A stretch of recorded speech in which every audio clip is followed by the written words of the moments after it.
Halo, selamat datang di kanal JAP.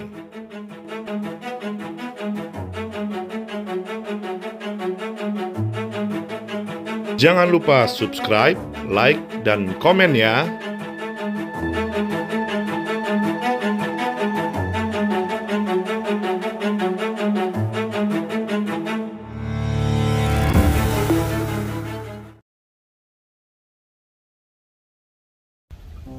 Halo, assalamualaikum.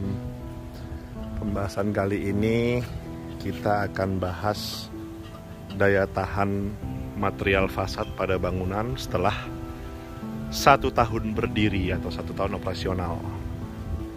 Kita bisa lihat dalam permainan beton expose, maksud saya. Kita bisa lihat dia lemahnya adalah di retak-retak rambutnya ini. Jadi ketika habis hujan dia akan kelihatan sekali untuk meresap air. Sebenarnya bikin karakteristik plastiknya makin menonjol, cuman bagi sebagian orang mungkin ini sedikit mengganggu. Bisa diantisipasi dengan memberikan coating atau pelapis coating, atau jangan menggunakan material semen untuk acian expose-nya, tapi menggunakan Sika wall coat, cuman biayanya agak lebih tinggi, atau pakai MU juga bisa, lebih bagus hasilnya daripada ini. Kalau ini kita memakai material semen, alasannya ya karena menghemat biaya, cuman efeknya akan muncul karakter-karakter retak rambut seperti ini, terutama di bagian fasad. Selanjutnya material bata expose, material bata yang diekspos tanpa menggunakan coating. Setelah 1 tahun dia akan seperti ini. Ada potensi lumut, apalagi jika bersentuhan langsung dengan tanah. Semua yang bersentuhan dengan tanah ada potensi lumutnya. Ya kembali lagi, jika seleranya rustic mungkin masih toleransi atau menerima, tapi jika yang seleranya clean mungkin ini agak sedikit mengganggu. Ya. Solusinya adalah diberi coating, baik itu coating yang mengkilat atau yang doff, untuk area-area bata expose yang ada di fasad. Kalau di bangunan ini kita tidak pakai, lagi-lagi karena menghemat biaya, dan terlebih pemiliknya suka kesan rustic, jadi memang sengaja dibiarkan berlumut seperti ini. Kemudian resiko dari batu alam jenis batu kewal di pemakaian fasad yang tersentuh langsung oleh tanah juga seperti ini resikonya. Jadi ada potensi cipratan-cipratan air yang bikin kusam.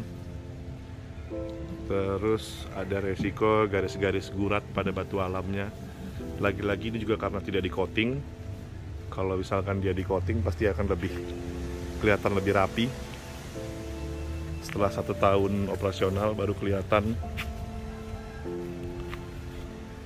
guratan-guratan batu alamnya. Batu alam yang dipakai ini jenis batu kewal yang sering kita jumpai. Bagaimana solusinya? Ya sama seperti bata expose tadi, solusinya ya dengan cara di coating, baik mengkilap ataupun coating transparan. Kemudian pembatas tanah atau bisa dengan cor-coran. Kalau di sini kita pakai paving block. Setelah 1 tahun itu kelihatan lumutnya mulai banyak. Biasanya ini dibersihkan dengan cara disikat. Jadi memang karena dia nempel langsung dengan tanah, potensi lumutnya tinggi. Kalau tidak mau berlumut, ya kembali lagi harus di coating. Cuman kalau bahan paving block ini di coating tidak terlalu banyak membantu. Lagi-lagi di dinding sisi luar ini kita gunakan cat dengan acian biasa dan dicat. Nah, ini untuk penggunaan catnya kita pakai John Tool Better Seal khusus untuk luar. Di umur 1 tahun masih terlihat baik-baik aja. masih terlihat bagus, tidak ada cracking atau lembab, semua masih baik-baik aja. Mungkin kalau kita pakai cat yang kualitasnya di bawah itu, mungkin di umur 1 tahun dia udah mulai cracking atau lembab atau terkelupas. Solusinya yaitu pakai material yang sedikit premium, jadi mahal di depan tapi awet dan tahan lama di belakang.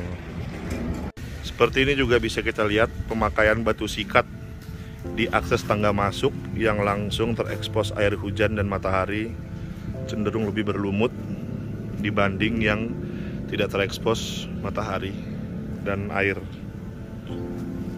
Cara treatmentnya ya dibersihkan dengan cara disikat, dikasih kimia seperti Wipol dan lain-lain.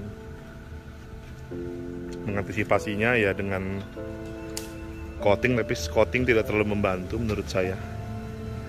Jadi memang ada beberapa aplikasi material di fasad yang perlu treatment. Salah satunya dengan batu sikat ini harus sering rajin dibersihkan. Ini setelah 1 tahun operasional. Kalau ini penggunaan besi pada fasad, material besi pada fasad. Musuh utama besi itu adalah korotif. Di sini kita bisa lihat setahun terpapar langsung matahari dan air tidak begitu banyak. Hampir tidak ada korosi karena kita memakai material galvanis.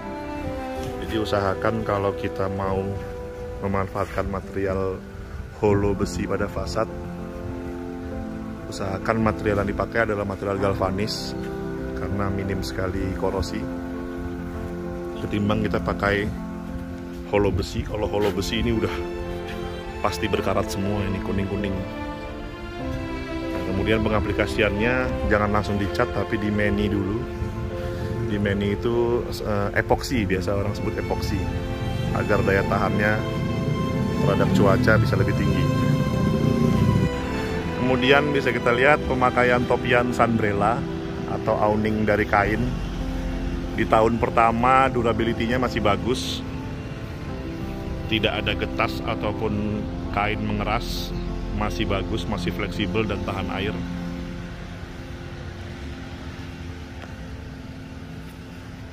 Kita bisa lihat nih topian-topiannya semua dari kain sunbrella, masih awet semua di tahun pertama. Oke, untuk di sisi luar mungkin itu dulu. Untuk beton-beton dan lain-lain sudah dibahas tadi untuk fasad-fasad di sisi luar. Karena bangunan ini umumnya sedikit menggunakan cat, jadi memang tidak terlalu banyak material cat yang bisa kita bahas. Rata-rata menggunakan bata ekspos dan batu alam.